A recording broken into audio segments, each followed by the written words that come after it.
Ang mga lungsod na tanggulan. Ika-20 kabanata. At sinabi ng Panginoon kay Josue, sabihin mo sa mga Israelita na pumili sila ng mga lungsod na tanggulan ayon sa sinabi ko noon sa inyo, sa pamamagitan ni Moises. Ang taong nakapatay ng hindi sinasadya ay maaaring makakatakas roon at makapagtago mula sa mga taong gustong gumanti sa kanya. Maaari siyang magtago sa isa sa mga lungsod na ito. Haharap siya sa tagapamahala na naroon sa pintuan ng lungsod at magpapaliwanag tungkol sa nangyari.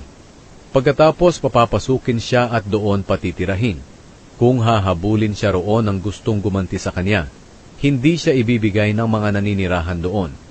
Kakampihan nila siya dahil hindi niya sinadya ang pagpatay sa kanyang kapwa at napatay niya ito hindi dahil sa kanyang galit.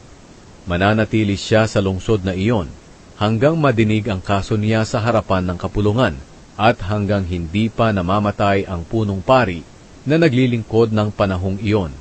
Pagkatapos makakauwi na siya sa kanila. Kaya pinili nila ang Kedesh sa Galilea sa kabundukan ng Naphtali, ang Shechem sa kabundukan ng Ephraim, at ang Kiryat Arba na siyang Hebron sa kabundukan ng Huda. Sa silangan ng ilog ng Jordan at ng Jericho, pinili nila ang Bezer, sa disyerto sa talampas na sakop ng lahi ni Ruben, ang Ramot sa Gilead, na sakop ng lahi ni Gad, at ang Golan sa Bashan, na sakop ng lahi ni Manase. Ito ang mga lungsod na tanggulan na pinili para sa mga Israelita at sa mga dayuhang naninirahang kasama nila.